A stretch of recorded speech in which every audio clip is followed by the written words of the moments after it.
He's the economics editor of The Australian and the host of Business Weekend here on Sky News. Adam Creighton joins me now. Adam, you've been so provocative on your commentary about the virus. I'm glad you don't live in Victoria. You'd be leading a revolution down there. I'm shocked. I'm such a mild-mannered person, but I've become this notorious figure. Oh, it's just extraordinary how rational thought has been thrown out the window as people sort of bow to these measures that don't seem to work. But let's leave the coronavirus lockdown for a moment. I'll take that up in a moment with Nick Cater and just talk about the economics. And I've been staggered at the way the left on so many arguments have just flipped because of the coronavirus. For instance, they've railed against tough borders forever. Now suddenly they understand the need for tough borders and they want them even tougher. But also on tax cuts. They've always railed against tax cuts. They say that's like giving government money away. But now they seem to agree that it's a good idea if we want to free up the economy post-recession, cutting tax is a good way to go.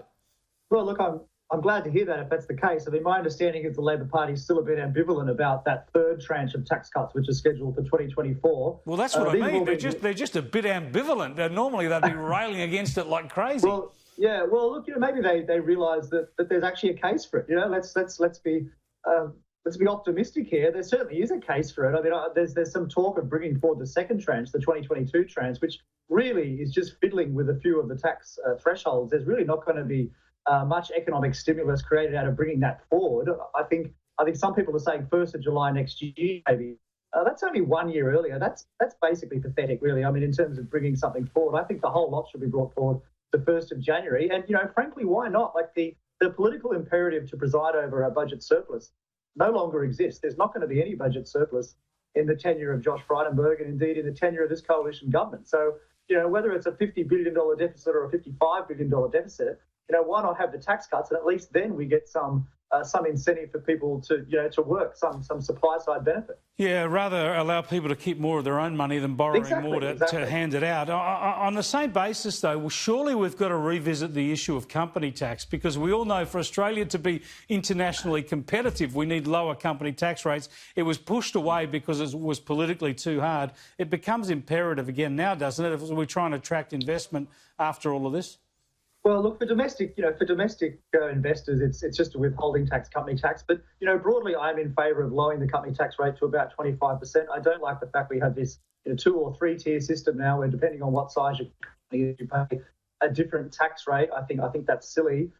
We also have to be careful, though, of increasing the gap between the company tax rate and the top personal income tax rate, because that is by far the source of the biggest source of tax avoidance in this country by far. It's the manipulation of that gap. So you ideally want to reduce that gap greatly. And so if you do reduce company tax, you've got to reduce the top marginal tax rate as well, which frankly, let's be honest, even in 2024, even if those tax reforms occur, the top rate's still 47% when you include the Medicare levy, which is very, very high.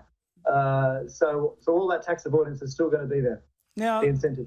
The debate seems to have completely changed. We don't care about budget deficits. We don't care about how much government debt there is. I mean, just how carefree can we be? We've surely got to try and keep the nation's finances in as good a shape as possible, because it's going to take a long while for us to recover. I mean, we keep talking about this pandemic as if it's in the past. We've got a long way to go to get through this thing. No, look, that is certainly true. I think there's going to be very, very large increases in debt. Look, all Western countries are doing this. I think the average increase is about 20 percentage points of GDP throughout the G20. So it's going to go from 80 percentage points debt to GDP to about 100, which is, I think, an even larger increase than during the GFC. But so far, interest rates are low. So it seems governments are getting away with this. Look, personally, I think this will just keep going on until, famously, as Herb Stein once said, an advisor to Nixon, it's sustainable until it's not.